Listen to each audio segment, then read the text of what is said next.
ગીરમાં ધાબા બંધ થતા ખેડૂતોની રોજીરોટી પર સંકટ, ધાબા ફરી શરૂ કરવા માંગ. રોટલા હાટું સાહેબ આ કર્યું છે, કારણ કે ક્યાંક રોટલો તો કાઢવો ને, 5-5 વીઘામાં શું થવાનું છે વિચાર કરો. જૂનાગઢના સાસણગીર અને ગીર સોમનાથના ગીર પંથકમાં દેશી ધાબા બંધ કરાવતા વિવાદનો મતપૂળો છંછેડાયો છે. આરોપ છે કે ધાબા બંધ કરાવતા ખેડૂતોની રોજીરોટી પર સંકટ ઊભું થયું છે. રોજીરોટી બચાવવાની માંગ સાથે ખેડૂતો, રિસોર્ટ અને હોમસ્ટે ધારકોની બેઠક યોજાઈ હતી. મહત્વનું છે કે ઇકો ઝોનમાં 0 થી 1 કિલોમીટરની ત્રિજ્યાવાળા ઢાબા અને હોમસ્ટે સંચાલકો વિરુદ્ધ તંત્રએ લાલાંક કરી. ગીર સોમનાથ જિલ્લામાં 308 યુનિટની ચકાસણી કરવામાં આવી, જેમાં 54 યુનિટ બંધ કરી દેવાયા હતા, જ્યારે જૂનાગઢ જિલ્લામાં 32 હોમસ્ટે અને ઢાબા સંચાલકોને નોટિસ આપવામાં આવી છે. બંને કાર્યવાહીમાં કુલ 20 લાખ રૂપિયા સુધીની દંડાત્મક કાર્યવાહી કરાઈ હોવાનો દાવો છે. ખેડૂતોનું કહેવું છે કે ગીરમાં પ્રવાસીઓની સતત અવરજવર રહેતી હોવાથી ગીર આસપાસના ખેડૂતો માટે રોજગારીની તક ઊભી થઈ હતી. આ તકને ભાલછેલ, દેવળિયા સહિતના વિસ્તારોમાં નાના ખેડૂતોએ ઝડપી લીધી અને 2 થી 5 વીઘા જમીનમાં દેશી ઝૂંપડા પ્રવાસીઓને દેશી ભોજન પીરસવા ઢાબા ઊભા કર્યા. પરંતુ તંત્ર દ્વારા ઢાબા બંધ કરાવવામાં આવતા ખેડૂતોની આવકનું સાધન છીનવાઈ ગયું હોવાનો ખેડૂતોનો આરોપ છે.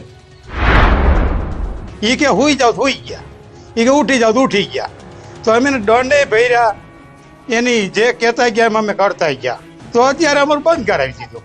અમને એમ કે દંડ ભરતે હાલ છે. શું માંગણી છે તમારી સરકાર? અમારી એક જ માંગણી, અમારા ધાબા ચાલુ કરાવે અને અમને રોટલો આપે, બીજું કાંઈ નહીં. ખેડૂતોનું કહેવું છે કે ઇકો ઝોનના નિયમોનું પાલન કરવા તેઓ તૈયાર છે, પરંતુ તેમની રોજીરોટી બંધ ન કરાવવામાં આવે.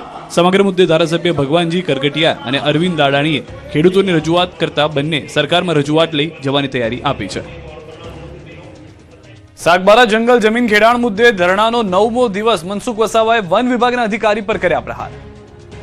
આદિવાસીઓને અંદર લડાવવાના ધંધા આ જંગલ ખાતાના લોકોને, ખાસ કરીને ત્યાંનો ડીએફઓ અને એસીએફ ત્યાં આ પ્રકારના કૃત્ય કરી રહ્યા છે આદિવાસીને લડાવવાના. નર્મદાના સાગબારામાં જંગલ જમીનના ખેડાણનો મામલો વધુ ગરમાયો છે. જમીન ખેડાણના મુદ્દે ચાલી રહેલા ધરણાનો આજે 9મો દિવસ છે.